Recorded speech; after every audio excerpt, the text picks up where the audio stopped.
வணக்கம் தமிழுறவுகளே. Big Boss season 1, 2, 3 வெற்றியை தொடர்ந்து பிக் பாஸ் சீசன் 4 ஆரம்பிக்க போகிறாங்க. அது எப்போ ஆரம்பிக்க போகிறாங்கன்னா, இந்த மாதம் இல்லை அடுத்த மாதம் செப்டம்பர் லாஸ்ட் வீக்கில் ஆரம்பிக்கிறாங்க. எப்பயுமே சீசன் 1, 2, 3 வந்து பார்த்தீங்கன்னா ஜூன் ஜூலையில் ஆரம்பித்தாங்க. இது இந்த கொரோனா டைம், லாக்டவுன் டைம், இந்த பீரியட்னால இப்போது செப்டம்பர் லாஸ்ட் வீக் ஆரம்பிக்க போகிறாங்க.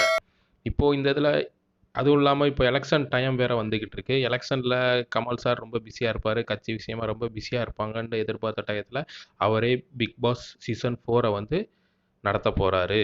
அவர் தான் நடத்த போகிறாரு. அடுத்தது பார்த்தீங்கன்னா, இப்போ யார் யார் அந்த இதில் வந்து கலந்துக்கிற போகிறாங்க அப்படின்னு பார்த்தீங்கன்னா, அதுல்யா ரவி. அதுல்யா ரவி யாருன்னு பார்த்தீங்கன்னா, கேப் மாரி படத்தில் ஹீரோயின். மணிமேகலை யாருன்னு பார்த்தீங்கன்னா, வீடியோ ஜாக்கி. மட்டும் இல்லாமல் குக் வித் கோமாளின்ற ப்ரோக்ராமில் கோமாளியா வந்து ஜாலியாக நல்லா ப்ரோக்ராம் பண்ணாங்க. அடுத்தது பார்த்தீங்கன்னா ரம்யா பாண்டியன் யாருன்னு பார்த்தீங்கன்னா, குக் வித் கோமாளி அப்படின்ற ப்ரோக்ராமில் ரொம்ப பிரபலமாகி அவங்க கடைசி ரவுண்டு வரைக்கும் வந்தாங்க.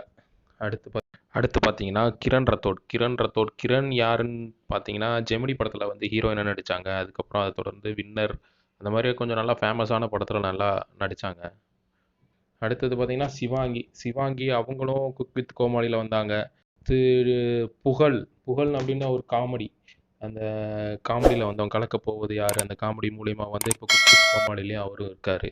அதனால் இந்த பிக் பாஸ் சீசன் 4 வந்து ரொம்ப காமெடியாக இருக்கும் அப்படின்னு எல்லாரும் எதிர்பார்க்கப்படுகிறது.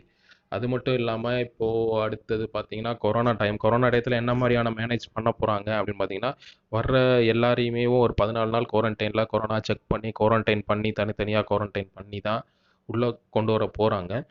ப்ரோக்ராம் முடிஞ்சாலும் அவங்கள வந்து எலிமினேட் பண்ணி வெளியே அனுப்புகிற மாதிரி ஐடியா கிடையாது. அவங்க உள்ளே வச்சுருப்பாங்க அப்படின்ற ஒரு பேச்சுவார்த்தை நடந்துகிட்ருக்கு. அது எப்படி என்ன பண்ணுறாங்க அப்படின்றத அடுத்தடுத்த வீடியோவில் நான் போடுறேன் கண்டிப்பாக. இப்போது இது வேறு யார் வந்தால், வேறு யார் பார்ட்டிசிபெண்ட்டாக வந்தால் உங்களுக்கு நல்லா இருக்கும் அப்படின்றத கமெண்ட் செக்ஷனில் கமெண்ட் பண்ணுங்கள். வீடியோ பிடிச்சிருந்தா வீடியோவை லைக் பண்ணுங்கள், ஷேர் பண்ணுங்கள், கமெண்ட் பண்ணுங்கள். முக்கியமாக நம்ம சேனலை சப்ஸ்கிரைப் பண்ணுங்கள். நன்றி.